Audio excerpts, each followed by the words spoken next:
Shalom, selamat pagi keluarga besar Happy Soul Family yang dikasihi Tuhan.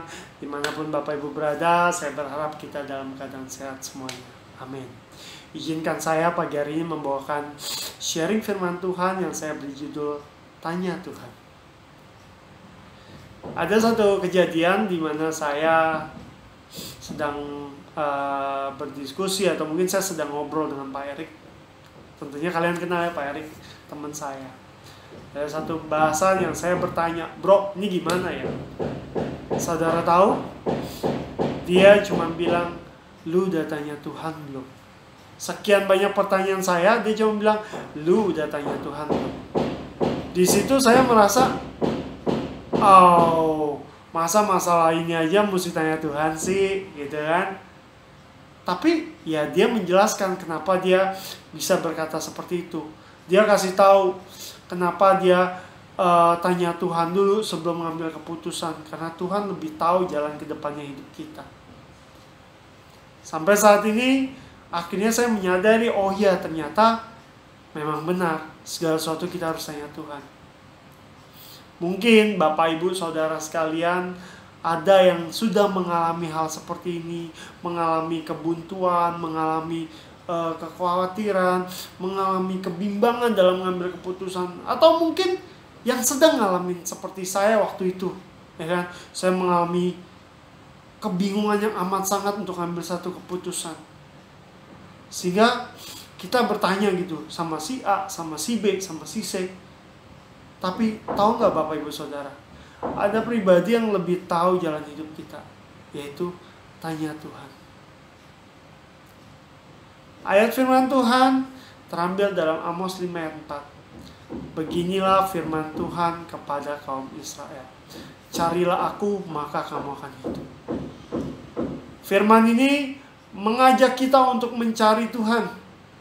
Mungkin ada yang bertanya, loh, judulnya tanya Tuhan, tapi kok konteksnya cari Tuhan? Nah, saya mau jelasin buat teman-teman. Ada perumpamaan seperti ini guys. Ketika kita ingin bepergian ke satu kota yang kita belum pernah pergi gitu ya. Nah, terus kan kita pergi dengan semangat, dengan yakin pergi. Tiba-tiba kita tersesat di tengah jalan. Kira-kira Bapak Ibu Saudara, apa yang akan Bapak Ibu Saudara lakukan? Saya rasa, dan saya pernah alami, yang pertama adalah kita akan mencari. Mencari siapa? Mencari orang yang menurut kita punya kredibilitas waktu kita tanya. Betul ya? Artinya gini, ketika kita sudah mencari orang, kira-kira yang bisa jawab pertanyaan kita siapa ya? Atau yang bisa tahu tujuan kita ke kota si A, itu siapa? Nah, ketika kita mendapat orangnya, ketika kita sudah mencari, yang kedua adalah, ya saya setuju, kita akan bertanya. Kenapa kita bertanya? Karena kita mau sampai di kota tujuan tersebut. Kenapa kita bertanya? Karena kita nggak tahu jalannya. Sama halnya seperti Tuhan. Ketika kita mencari Tuhan, di situ kita baru bisa bertanya. Arti kata adalah seperti ini. Jangan biarkan kita bertanya dengan sembarang orang. Contoh, ketika kita di tengah jalan, kita mungkin sembarang bertanya sama orang yang lagi nyapu, bertanya sama orang yang sedang menjual makanan, ya kita nggak tahu. Tapi paling nggak kita mencari orang yang kira-kira menurut kita yakin, ini orang kayaknya tahu jalan. Yakinkan diri kita, kita bertanya dengan siapa? Artinya apa? Dia yang tahu jalannya, dia yang tahu arah tujuan kita. Yakinkan itu, supaya kita nggak tersesat lebih. Karena saya pernah mengalami, ketika saya bertanya dengan salah orang, yang terjadi adalah saya makin tersasar. Kita akan makin tersesat. Di sinilah saya bilang, yakinkan dirimu, tanya sama Tuhan apa yang terjadi sampai saat ini. Ketika engkau mengalami kebuntuan, ketika engkau mengalami satu kebimbangan, kebingungan, tanya Tuhan, pasti dia tahu. Ayat di firman Tuhan berbunyi Matius 7:7, dia bilang gini, mintalah maka kamu akan diberi, carilah maka kamu akan mendapat, ketuklah dan pintu akan dibukakan bagimu. Bapak Ibu Saudara sekalian, saya mau memberikan penjelasan untuk dua hal yang saya dapat dari firman di Amos 5 ayat 4. Yang pertama adalah carilah aku atau carilah Tuhan. Kenapa kita harus mencari? Karena kata dasar mencari atau arti kata mencari adalah kita berusaha mendapatkan, kita berusaha memperoleh untuk memiliki seutuhnya. Kenapa? Karena kata mencari adalah kata kerja yang artinya apa? Ada free will, ada kehendak bebas. Kalau mau cari ya boleh, nggak cari ya udah, ya kan? Dan dalam kehendak bebas tidak ada paksaan, ya. Tapi satu hal yang saya mau memberikan statement buat saudara. Hal itu adalah yang menentukan masa depan Bapak Ibu Saudara semuanya. Kenapa? Karena kalau kita tidak mencari, kita nggak akan mendapatkan atau menemukan. Kalau kita nggak bertanya, kita akan sesat di jalan. Dan yang kedua adalah, maka kamu akan hidup. Hidup yang bagaimana? Firman Tuhan dijelaskan. Hidup yang berkemenangan. Hidup yang berkemenangan gimana toh? Ya kan? Orang hidup udah susah, udah begini, udah begitu. Banyaklah mulai keluhan-keluhan. Saya yakinkan Bapak Ibu Saudara, saya percayai. Kalau Tuhan akan memberikan kemenangan kepada setiap anak-anaknya yang mencari wajahnya. Tuhan akan memberikan kekuatan. Karena kenapa? Tuhan adalah sumber kekuatan. Tuhan adalah benteng kehidupanmu. Yakini dan amini itu. Karena kenapa? Saya pun mengalami. Ketika saya membagikan renungan ini, saudara, ada satu hal yang saya mau bagi lagi. Saya mengalami. Ketika saya dalam mengalami satu kebuntuan.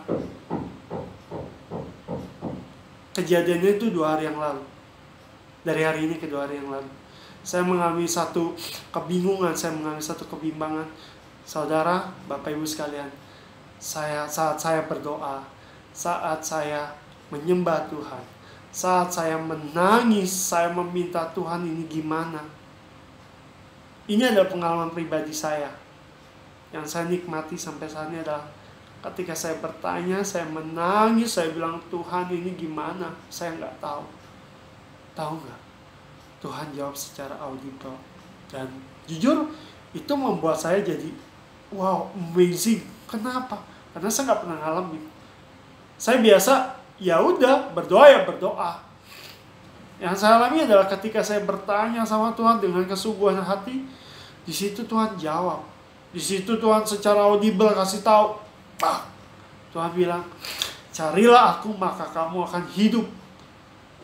Ini adalah firman Tuhan yang saya mau bagikan buat Bapak Ibu Saudara. Kenapa? Karena ini adalah sesuatu yang membangkitkan diri saya. Sesuatu yang membuat saya tuh lebih berapi-api dalam Tuhan. Saya yakinkan saudara, ketika engkau mencari wajah Tuhan, ketika engkau mencari Tuhan dengan sungguh-sungguh, maka engkau akan mendapatkan Tuhan dalam hidupmu. Dan hidupmu akan berkemenangan. Mungkin gak berkemenangan secara instan, karena saya percaya semua ada melalui proses. Tapi percayalah, Tuhan yang akan memimpin hidup kita, memimpin hidup Bapak Ibu Saudara. Mulai dari sekarang, awali harimu dengan cari Tuhan, cari wajahnya. Tanya apa yang harus kita lakukan hari ini. Tanya apa yang harus saya lakukan hari ini. Walaupun kita punya rutinitas. Tapi tanya Tuhan, apa yang harus saya lakukan hari ini. Itu adalah pertanyaan terbaik. Itu adalah hal terbaik yang menurut saya pribadi setelah saya alami adalah Tuhan akan memberitahukan kepada Bapak Ibu Saudara apa yang harus dilakukan. Demikian renungan firman Tuhan. Saya mau ajak Bapak Ibu, mari kita berdoa. Bapa dalam surga, terima kasih untuk hari ini. Terima kasih untuk pagi hari ini. Biarlah sharing kebenaran firman Tuhan ini boleh memberikan kami kekuatan baru. Boleh memberikan kami pandangan baru tentang Engkau, Tuhan. Memberikan kami semangat baru, Tuhan. Yang kami percaya adalah Engkau adalah yang luar biasa. Engkau adalah Allah yang menentukan hidup kami. Allah masa depan kami. Dan kami tahu, Tuhan, kami serahkan hidup kami, rencana kami, kekhawatiran kami ke dalam tangan Tuhan. Dan biarlah Tuhan buat anak-anak-Mu yang pagi ini mengalami kebimbangan, kebingungan. Datanglah ya Roh Kudus. Jamahlah setiap mereka yang membutuhkan Engkau. Di dalam nama Yesus ada kuasa yang mengalir. Ada impartasi Allah yang memberikan kekuatan baru. Supaya anak-anak-Mu ini makin maju di dalam Engkau Tuhan. Makin rindu melayani-Mu lebih lagi. Lebih dahsyat lagi Tuhan. Terima kasih. Dalam nama Tuhan Yesus, hamba-Mu berdoa dan mengucap syukur. Amin. Shalom. Selamat pagi. Tuhan Yesus memberkati.